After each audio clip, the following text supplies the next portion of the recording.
네, 우리가 마스크를 쓰고 있잖아요. 마스크를 쓰고 예배를 하고 설교를 하다 보니까 보통 그 질본이나 이런 데서도 앞에 나와서 하는 사람은 마스크를 빼고 하더라고요. 그래서 설교자까지 하고 하는 건 너무 힘든 것 같아서 일부 뺐습니다. 마스크를 쓰고 하는데, 마스크를 하는 이유는 우선 나를 지키는 거고 그 다음에 상대방을 지키는 거잖아요. 이 설교가 굉장히 자주 돌아와요. 이제 한 5주, 6주에 한 번씩 돌아오는데, 이 설교를 준비하면 기본적으로는 저를 지키는 것 같아요. 하나님 말씀을 더 묵상하게 되고, 이때만큼 하나님 묵상에 집중하는 시간이 그 6주 중에 가장 집중하는 시간이 이때인 것 같아요. 그러면서 하나님과 더 교제하기를 원하고 하나님과 더 나아가기를 원하는, 함께하기를 원하는 그런 시간이 이런 설교의 준비 시간이 되는 것 같아요. 근데 이 설교를 준비하는 건 나를 위한 것도 되지만 우리 전체, 우리를 위한 거잖아요. 그래서 이 마스크도 중요하고 설교도 중요하고 이렇게 되는 것 같아요. 우리가 계속 지금 마가복음을 묵상을 하고 있습니다. 전주에도 전전주에도 계속 마가복음에 대해서 얘기를 해주시고 그 개관에서 얘기를 해주시는데, 마가복음 1장부터 8장까지는 갈릴리 사역을 위주로 얘기를 하잖아요. 그 다음에 이제 8장 후반부부터 10장까지가 갈릴리부터 출발하셔가지고 빌립보 가이사에서 가버나움을 지나서 요단강을 건너셨다가 여리고로 들어가는 이 길가에 있었던 길에 대한 여정에 대한 부분을 계속 10장까지 이렇게 설명을 하십니다. 그러고 11장에 예루살렘으로 입성을 하시게 되죠. 오면서 이제 계속 말씀을 하세요. 이런저런 얘기를 하면서 사람들을 만나시고 그 길 가운데서 사역을 하는 것 때문에 이 마가복음 자체를 굉장히 빠른 스피드를 진행을 하면서 제자도에 대한 얘기가 굉장히 많이 나온다고 해요. 근데 예수님께서 이 길에서 이 8장부터 10장까지 나오는 얘기 중에서 계속 반복해서 하시는 얘기가 있으세요. 묵상을 하시면서 예수님께서 순환 예고에 대해서 몇 번을 말씀하셨는지 아세요? 8장부터 10장까지 순환 예고를 계속 하세요. 제자들한테. 몇 번을 하셨을까요? 3번을 하셨어요. 성경을 잠깐 보겠습니다. 8장 31절입니다.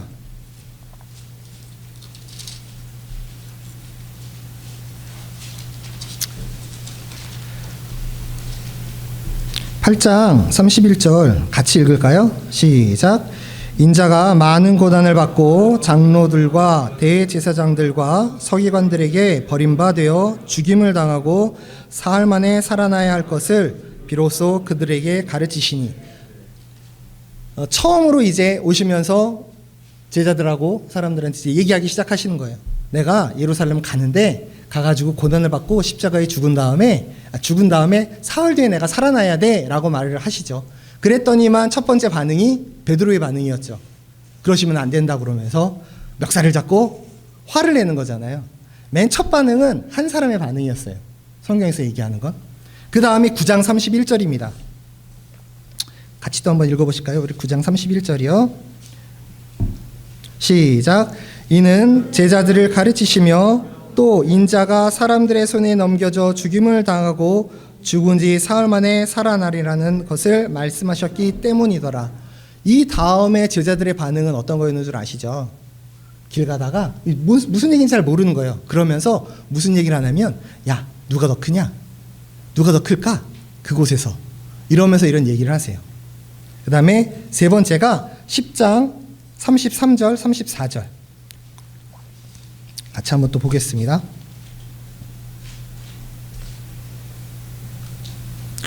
33절부터 같이 읽습니다. 시작.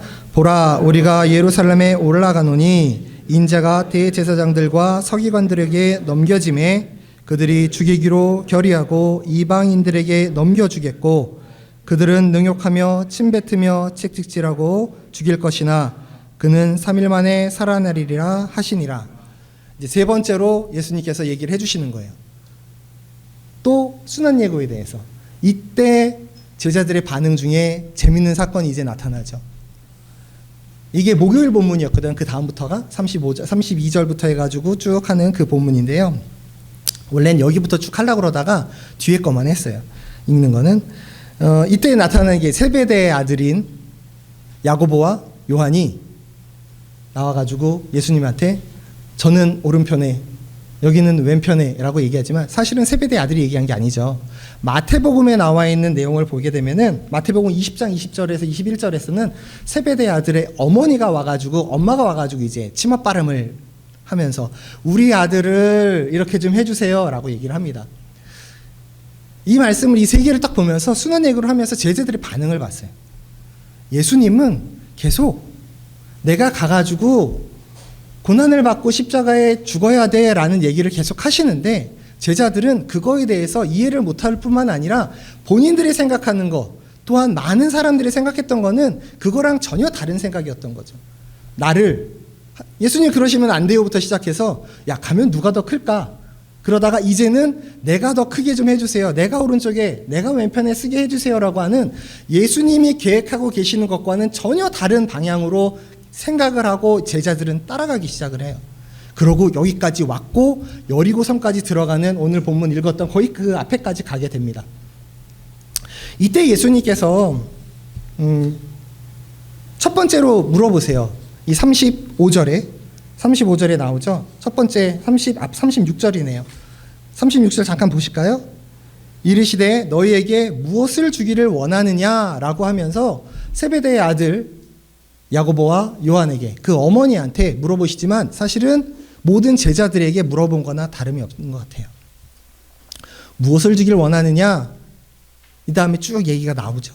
그런데 예수님께서는 그 주기 원하는 것에 대해서 딴소리를 했잖아요. 사실은 첫 번째부터 베드로가 했었을 때는 화도 내시기도 했지만 물러가라 라고 하면서 화도 내시기도 했지만 이때는 예수님께서 굉장히 친절하게 말씀을 해주세요. 친절하게 예수님은 뭐라고 말씀하시냐면 이후에 쭉 나오는 얘기인데 예수님은 종이 되라고 말씀을 하십니다. 낮아지라고. 내가 종처럼 살고 사람들을 잘 섬겨야 해 라고. 그렇게 되면 높아질 거야. 그렇게 되면 너네들이 높아질 거야 라는 얘기를 해주세요. 근데 사람들은 무슨 얘기를 들었을까 봤더니만 높아질 거야만 들은 것 같아요. 제자들은. 너네들이 낮아져야 되라는 얘기는 안 들었어요. 높아지는 거. 근데 우리도 동일한 것 같아요. 낮아져야지만 높아진다 해서 낮아지는 것은 우선 빼요. 그러고 낮아진 다음에 높아지는 거에 대해서 높아질 것을 생각하면서 낮아지기를 원해요. 그냥 낮아져야 돼. 너는 그냥 종으로 살아야 돼. 라고 말씀하시고 예수님은 십자가에 못 박혀 돌아가시는데 우리들은 낮아지면 높아질 거야. 내가 섬기면 내가 높아진대 라고 말하는 그 뒷마디에 대해서만 우리가 계속 생각을 하고 살아요. 그래서 사람을 섬기고 사람을 내가 낮은 모습으로 희생을 하고 하지만 그 희생 뒤에는 나중에 뭔가가 나에게 올 수 있다라는 세상에서 내가 얻을 수 있는 부와 명예를 얻을 수 있다라는 생각으로 사람들은 살아가는 것 같아요. 그러고 저도 그렇게 살아왔던 것 같고 내가 헌신을 하고 내가 봉사를 하는 건 시간이 지나고 어느 정도 시간이 지나고 내가 나이가 차고 어느 위치에 올라갈 수 있어. 그냥 주구장창 밑에서 사는 게 아니라 어느 위치까지 내가 올라갈 수 있어 라고 생각을 하는 것 같아요. 근데 이게 어디에 나타나는가 봤더니만 우리 일반적인 사람들이 다 동일한 모습을 생각을 하고 있어요. 사회에서는 자아실현을 하라고 하고 자기 성찰을 통해 가지고 높은 곳으로 올라가라고만 계속 얘기를 하는 거죠. 기독교인들한테도 동일하게 적용이 되고요. 우리가 하나님께서 주신 달란트를 가지고 어디에 사용하냐라고 하게 되면 더 좋은 곳에 내가 높아지기 위해서 내 달란트를 더 크게 만들어가지고 더 높은 곳에서 사용하겠습니다라는 생각이 우리들 머릿속에 되게 많은 것 같아요. 그런데 이게 사도들의 생각이었더라고요. 제자들의 생각. 똑같더라고요. 제가 2월 달에 했던 그 본문이 창세기였잖아요. 저희가 창세기 본문을 하면서 제가 말씀드렸던 것 중에 마지막에 말씀드렸던 게 창세기를 보니까 제가 기억이 난 게 하나님께서 천지를 만드시고 했던 것을 만들어 가심과 나중에 이스라엘 백성들을 만들어 가심 아브라함과 이삭과 야곱을 통해서 마지막에 요셉까지 이르기까지 하나님께서 이스라엘을 만들어 가시는 그 과정에 있었던 게 창세기 창조하시는 거였다. 사복음서를 보니까 마가복음을 보니까 이제는 예수님께서 우리가 그때 그 창세기를 보면서 창조해 나가고 만들어 가셨던 것들이 제자들을 하나님께서 만들어 가시는 예수님께서 계속 만들어 가시는 과정을 보여주시더라고요. 제자들은 계속 딴소리하고 딴 생각하고 딴 것을 가지고 살고 있고, 예수님은 거기에 대해서 이래야 돼 이래야 돼 이러면서 손수 모범을 보이시면서 계속 가는 그 걸음을 계속 보여주시더라고요. 하나의 사건들, 하나의 모든 것들을 통해서. 마가의 여기에서 이제 두 번째 질문을 하면서 저는 마가의 의도가 있겠다라는 생각을 했어요. 이 글을 쓰면서 첫 번째 무엇을 원하느냐 제자들에게 말씀하셨던 것과, 두 번째로 무엇을 원하느냐를 바디메오라는 사람을 통해 가지고 보여주시는 그 의도가 있겠다라는 생각을 해봤어요. 예수님이 예루살렘에 들어가시기 전 이제 마지막 치유입니다. 예루살렘으로 들어가신 다음부터는 사람을 고치고 병자를 고치는 일을 행하지 않으세요. 마지막으로 예수님께서 맹인 바디메오를 보면서 이제 치유를 하시는 거죠. 여전히 세상적으로 높아지기를 원하는 그 따르는 무리들이 여기서도 보여요. 이 나사렛 예수시다라고 말하는 그 의미들, 이거는 사실은 사람들이 나사렛에서 무슨 일이, 뭐 어떤 선한 것이 나오겠냐라고 말하는 저 지방 촌구석에서 오신 분이다라는 것과, 이 바디메오는 다윗의 자손이여라고 말하지만 여기서 말하는 것은 이 여러 얘기를 들어보니까 정치적인 해방을 해줄 사람, 그 예수 그리스도를 바라보는 모습으로 그렇게 얘기를 했다고 해요. 구원자 메시아를 말하는 것이 아니라 다윗의 자손, 이 당시에 널리 퍼져 있었던 우리를 로마로부터 해방시켜줄 그거에 대한 그 정확한 뜻이 그대로 있다라는 거죠. 바디메오는 그런데 이 세상적으로 높아지기 원하는 사람들로부터 여전히 무시당하는 사람이었어요. 소리 지르지만 그 사람들이 조용히 하라고 하잖아요. 조용히 하라고. 야, 지금 예수님이 예루살렘 가기 전에 가고 계시는데 어디서 너 같은 애가 조용히 해 라고 말하는 것 같은 거죠. 예수님은 그 앞에서 얘기하셨잖아요. 종이 되고 낮아지고 섬기라라고 말하는데 이미 말씀을 하셨는데, 그 다음에 나오는 바디메오의 사건에서는 이미 또 이 사람들은 너는 아니야 라고 말하면서 있는 거죠. 예수님의 섬기라고 말했던 것과 바디메오를 바라보면서 그 제자들과 그 무리들이 했던 것은 예수님의 말이랑 또 전혀 상관없는 행동들을 하기 시작을 했던 거예요. 바디메오를 통해 가지고 마가는 사람들이 아무리 그래도 동일하구나, 변하지 않았다라는 것을 말씀하는 것 같고요. 이때 예수님께서 마지막으로 치유로 사역을 하시는데 52절에 가라, 내 믿음이 너를 구원하시니 하시니 그가 곧 보게 되어 예수를 길에서 따르니라. 보게 되고 따르게 되는 거에 대해서 마지막으로 얘기를 또 하시는 것 같아요. 고쳐주시는 거에 대한 부분보다 더 예수님께서 원하셨던 것은 너네들이 따라야 된다라는 그런 말씀을 해주시는 게 아니었나라고 생각을 합니다. 예수님은 첫 번째는 원하는 것을 주지 않으셨어요. 우편에 쓰고 좌편에 쓰고 하는 것을, 그 원하는 것을 주지 않으셨지만, 두 번째는 원하는 것을 해주십니다. 원하는 이유가 달랐고 필요가 달랐기 때문에. 그러고 그들이 이렇게 나를 따랐으면, 아무것도 갖지 않은 사람들이 따르는 것처럼 모든 것을 내려놓고 정말로 따랐으면 하는 모습이 예수님이 그 길에서 보여주신 원함이었던 것 같습니다. 설교를 준비를 하게 되면 여러 설교를 듣기도 하고 여러 자료들을 계속 해요. 일주일 내내 본문이 딱 정해지면 계속 듣고 그것을 정리하고 그것을 다시금 내 것으로 만들어보고, 정말로 예수님께서 말씀하셨던 성경에서 말하는 건 무엇일까를 계속 되새기는데, 이 와중에서 아미시 관련된 얘기가 좀 나왔어요. 2006년 10월에, 예전에 저도 잠깐 기억이 나더라고요. 2006년 10월에 아미시의 펜실베니아에 있는 랭커스타에 있는 아미시 공동체 마을에 그 마을을 왔다 갔다 거리면서 낙농업을 하면서 우유를 수거하고 했던 그 남자 한 명이 학교에 침입을 해요. 총기를 들고 들어가서 학생들이 있었는데, 학생과 선생님들 중에서 남자와 선생님은 다 나가라 그러고 여자 학생 10명만 남깁니다.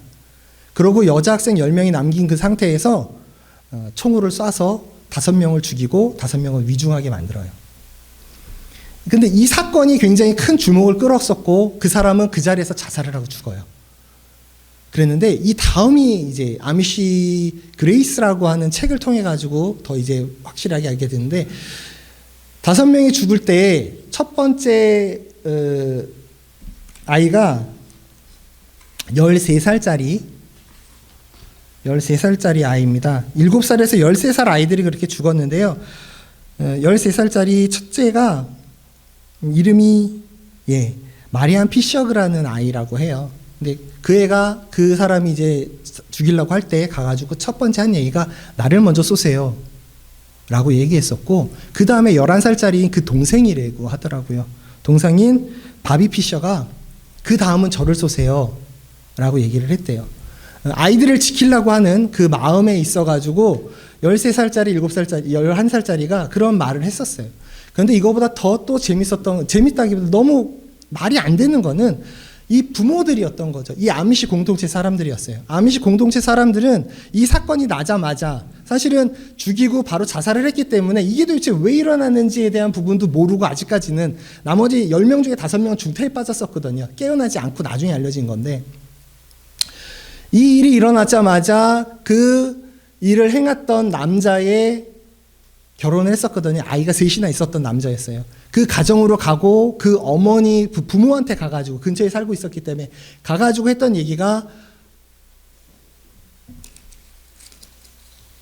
얼마나 힘드세요? 저희가 함께 있어 드려도 될까요? 라고 얘기를 했다고 합니다. 그러고 가해자의 장례식이 열렸을 때 그 장례식장의 절반 이상이 아미시 사람들이었다고 해요. 아미시 대변인은 그때 이렇게 얘기했다고 합니다. 자녀를 잃은 모든 가족들이 가해자와 그 가족을 용서했다라고 말했습니다. 이에서 3년 후 3명의 사회학자들이 이 사건을 가지고 이제 책을 쓴 게 아미시 그레이스라는 책이었고, 이 책을 가지고 텔레비 영화도 한번 나왔더라고요. 책에서 그들이 말하기를, 아미시 사람들을 바라면서 얘기를 하기를, 말도 안 되는 그런 용서를 하고 했었잖아요. 우리의 문화는 급격히 소비주의, 개인주의화 되고 있으며, 이는 자아실현을 가르친다. 이는 자기 확신을 가르치며 결코 자기 포기를 해서는 안 된다고 가르친다. 서구 사회가 아미시와 같은 사람들을 더 만들어낼 수 있을 거라는 생각을 접어야 한다.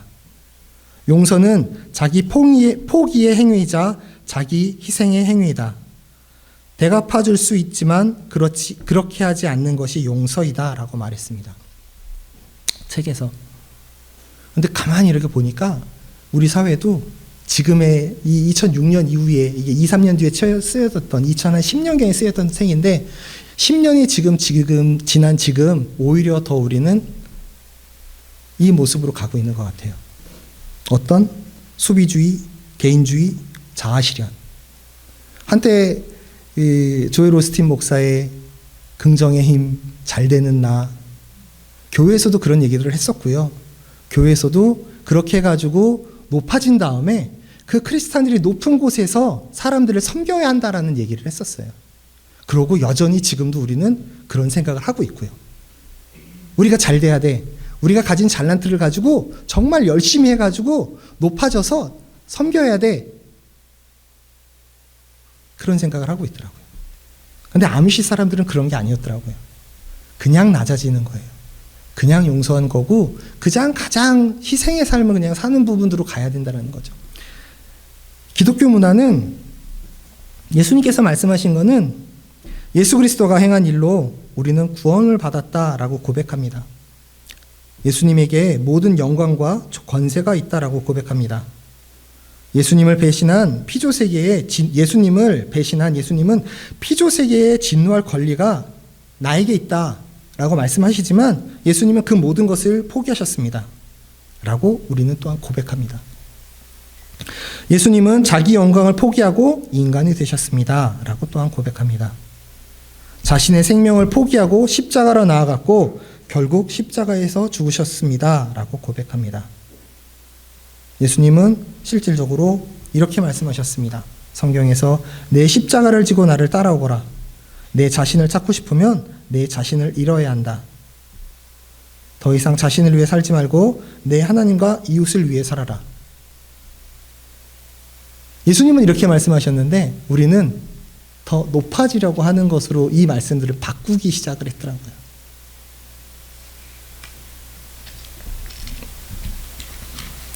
아미시 공동체 사람들은 이 말씀, 지금 예수님이 했던 말씀을 깊숙이 새겼고 그대로 따랐어요. 우리도 기독교인인데 우리도 이 말씀을 깊숙이 새겼는데 따르는 건 조금 다른 방향으로 따르고 있다라는 그런 묵상을 계속하게 되었었습니다. 자아실현과 자기 확신을 양산해내는 지금의 사회에서 자기 포기와 자기 희생은 상반되는 그런 내용이 되어버렸어요. 우리는 고민합니다. 자기 희생을 하면서 자아 실현을 할 방법을 찾으려고. 우리는 고민합니다. 자기 확신을 하면서 자기 포기를 할 것을 찾으려고. 사실 굉장히 어려운 거고 반대되는 개념이더라고요. 아무리 생각을 해봐도. 마치 동일한 개념인 것처럼 내가 생각을 하고 있었는데 아무리 생각을 해봐도 이게 동일한 개념이 아니더라고요. 그러고 된다 한다고 할 수 있을 것도 같지만 너무너무 어려운 일들은 불가능에 가까운 나 스스로는. 초기 기독교인들은 1세기에서 3세기경에 보니까 굉장히 큰 핍박이 있었잖아요. 아무 혜택이 없었어요. 예수 그리스도를 믿게 되고 그리스도교로 내가 개종을 한다 그러면 이 사람들에게 돌아오는 혜택이 없었어요. 혜택은 없고 오히려 핍박과 고통과 죽음과 그런 것밖에 없었어요. 세상으로부터. 그런데 이 1세기부터 3세기까지 엄청난 사람들이 믿기 시작을 하고 엄청난 사람들이 믿음으로 인해 가지고 로마의 정치에 있었던 사람들까지도 그 권력을 가지고 있었던 사람들까지도 변화가 되고 또한 이 사람들을 어떻게 우리의 로마 시민으로 만들어야지만 로마가 살아날 수 있겠구나라는 생각을 했기 때문에 여러 가지 국교로 하고 하는 것들을 해나가게 되죠. 이 사람들에게는 하나님의 사랑을 경험했기 때문에 가능했다고 합니다. 이 당시에 종교 생활을 열심히 한다라고 하게 되면 종교 생활을 통해 가지고 이 사람들이 자아 실현을 하고 내가 이 정도의 사람이야 라고 하면서 사람들한테 이렇게 드러내고 다닐 수 있는 종교들이었다는 거죠.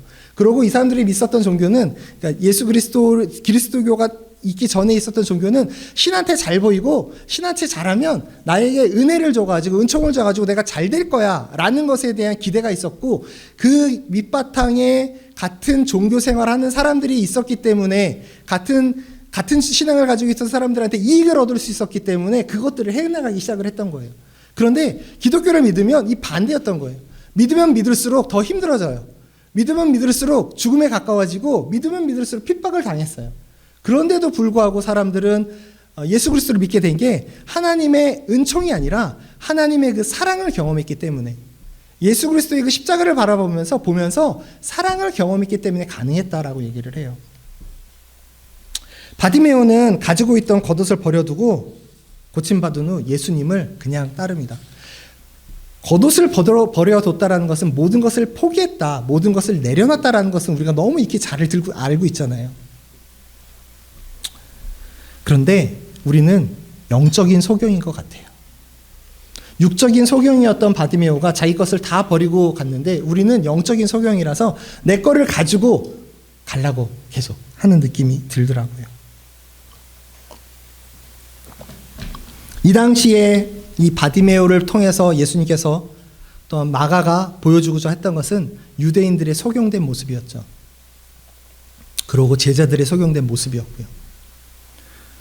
예수 그리스도의 십자가 사건이 있기 전까지 제자들은 도망가고 자신들이 원하는 예수 그리스도가 아니었기 때문에 흩어지고 하잖아요. 역시 내가 원했던 예수님의 상을 그대로 바라보지 아니었기 때문에 도망가고 그랬었죠. 하지만 예수 그리스도의 십자가를 통해 가지고 보여주시니까 그러고 갈릴리에서 다시 만나주시니까 인생이 변하고 했던 거죠. 아직까지 예수 그리스도께서 제자들을 계속 이끌어가는 그 과정들에 있는 것 같습니다. 아직도 제자들은 장님인 상태였던 거죠.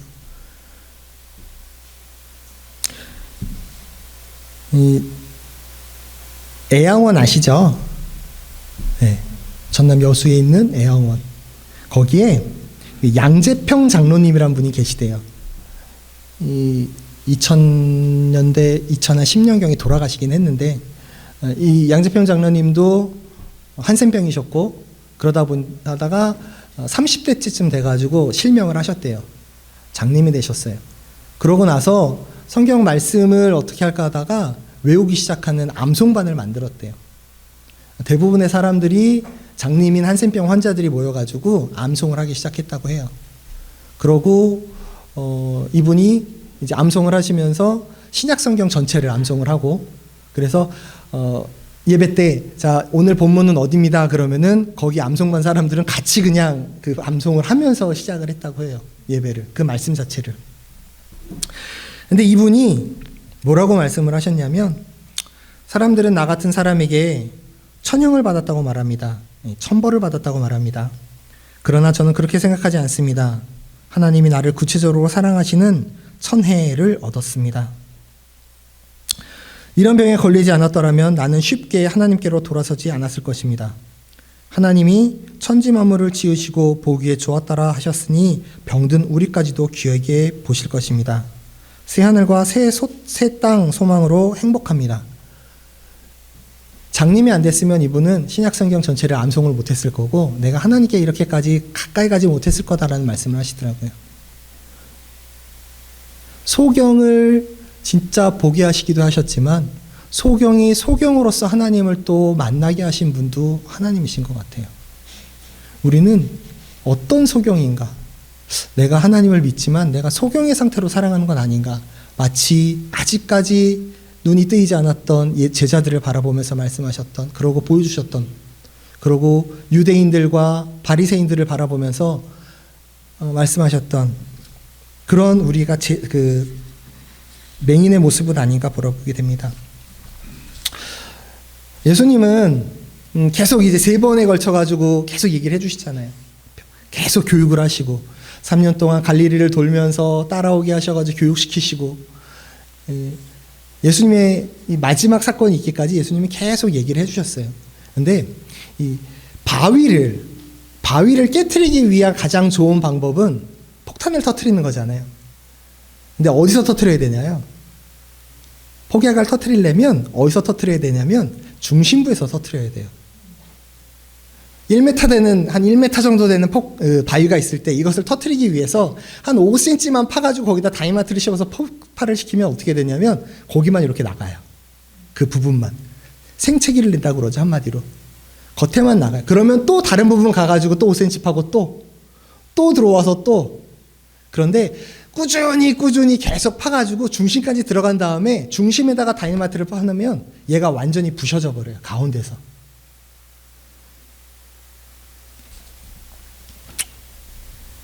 제자들의 삶은 계속 변하지 않았었어요. 아무리 옆에서 갖다 대고 얘기를 해줘도 그 바위가 깨지지 않고 계속 상처만 나면서 작아지긴 했을지 모르지만 깨지진 않았죠. 예수님의 십자가 사건, 그 부활의 사건이 이들에겐 중심부에서 터지는 폭발물과 같았던 것 같아요.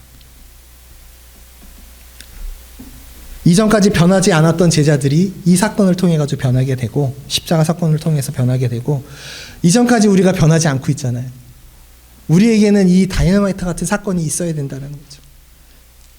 너무 많이 들어서 했는데 우리의 행동은, 우리의 삶은 변하지 않고, 다시 또 우리는 조금 더 높아지기를 원하는, 버려라, 희생해라, 섬겨라 라고 말하지만 희생을 하죠. 안 섬기는 게 아니죠. 그런데 우리 마음 한구석엔 이것을 통해서 언젠가 내가 더 높아질 거야 라고 하는 말들을 계속 가지고 있는 건 아닌지, 하나님께서 주신 달란트를 가지고 내가 열심히 사용하겠습니다, 내가 잘 하겠습니다 라고 우리 학생들한테 우리가 얘기를 하죠. 자녀들한테 너는 하나님의 주신 달란트를 가지고 잘 사용을 해야 돼. 그래서 공부를 열심히 해야 돼. 그래서 시험을 잘 봐야 돼. 그래서 좋은 곳에 가야 돼 라고 우리는 얘기를 하죠. 저도 그렇게 얘기를 하고요. 이게 잘못했던 얘기를 드리는 게 아니라, 근데 그 가운데 우리는 정말로 이 터지는 사건은 있냐라는 거죠. 폭파해야 되는데 폭파는 없이 계속 그것만 생각하면서, 우리가 그러고 정말 신앙이 좋은 사람이에요 라고 말하는 많은 사람들을 보면 잘된 분들을 우리가 그렇게 평가를 하는 경우가 굉장히 많아요. 예전에 이런 집사님들 있었어요. 저도 들었던 것 같아요.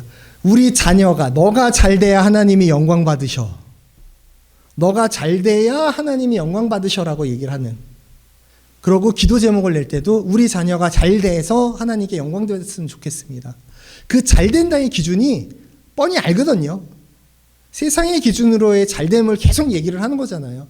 거기서 신앙생활 잘해라고 얘기를 하는 거잖아요. 물론 중요하죠. 중요한데 제자들도 똑같았더라고요. 폭파되고 깨지지 않으면 그 잘됨이 나의 잘됨이 되더라고요. 세상을 다르게 사는 것은 참 어려운 일인 것 같습니다. 자아실현과 자기확신을 양산해내는 지금의 사회에서 예수님이 말씀하신 자기 포기와 자기 희생은 방상반되는 말이기 때문에 자기 희생을 하면서 자아실현을 하는 거, 그런 것들이 너무 어려운 것 같아요. 말도 안 되는 거를 계속 우리는 하고 있는 것도 같기도 하고요. 그런데 우리 사회에 필요한 것은 예수 그리스도를 자기 내어줌으로 그랬던 사람들이 필요합니다. 맹인을 인도하는 맹인이 되지 말아야 하겠다는 생각을 하게 됐어요. 마태복음 15장 14절에 예수님께서 이렇게 말씀하십니다. 그냥 두라. 그들은 맹인이 되어 맹인을 인도하는 자로다. 만일 맹인이 맹인을 인도하면 둘이 다 구덩이에 빠지니라 하시니. 유대인들과 바리새인들을 보고 사두개인들을 보고 얘기하셨던 말씀이거든요. 지도자라고 생각했던, 굉장히 신앙이 좋다라고 본인들이 생각했던 그 사람들이 결국엔 맹인이었고, 그 맹인들이 유대 이스라엘을 이끌기 때문에 결국엔 구덩이에 빠질 수 있다라고 말씀하셨던. 근데 내가 맹인은 아닌지, 내가 맹인이기 때문에 내가 잘못 이끌면 함께 구덩이에 빠지는 곳으로 가는 건 아닌지. 우리는 세상과 다른 존재일 때 사회에 유익을 줄 수 있습니다. 세상과 같은 존재라고 그러면 그냥 같이 가는 거예요. 사고가 다르기 때문에 그 잘못된 것들에 대해서 얘기를 할 수 있고, 그 잘못된 방향을 올바르게 갈 수 있는 것을 제안을 할 수 있는 것이 다른 생각을 하기 때문에 가능한 것 같아요. 설교를 준비하면서 내가 청년들에게, 우리 학생들에게 무엇을 얘기해 줄 수 있을까라는 생각을 되게 많이 했어요. 열심히 하라고는 항상 얘기를 하고, 그곳에서 최선을 다해라 라고 말을 하고, 하나님께서 주신 달란트를 가지고 너희들이 잘 사용을 해 라고 얘기를 하지만, 사실 예수님의 말씀을 보니까 그냥 섬기라고, 그냥 희생하라고, 그 말씀을 더 많이 하시더라고요. 잘 돼야 돼 라고 말씀하시는 게 아니라 다 내려놓고 내가 간 그 길을 쫓아와라 라고 예수님은 말씀하시더라고요. 내가 간 그 길이 죽는 길이야. 나 죽으러 간다 라고 말씀을 하시더라고요. 너 잘 되게 해주려고 가는 길이 아니라 그렇게 말씀을 하시더라고요.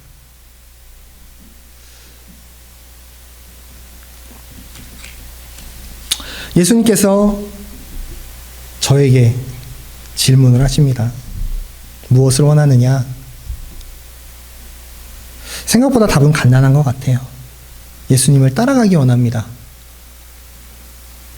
예수님의 길은 희생과 포기, 낮아짐과 고통의 길이었지만 그 길을 따라가기 원합니다. 이것이 정답인데 우리는 그 정답을 입으로는 말하지만 행동으로는 하지 않는 그런 삶을 사는 것 같아요. 그것이 저의 삶이었고 앞으로도 그러지 않을까라는 생각을 또한 들어요. 너무 힘들기 때문에. 그러다 보니까 청년들한테, 아이들한테 야, 너희들은 포기해, 너희들은 희생해 라고 말하는 게 부끄러워요. 그러고 세상은 그런 사람을 원하지 않는 것처럼 보이니까요.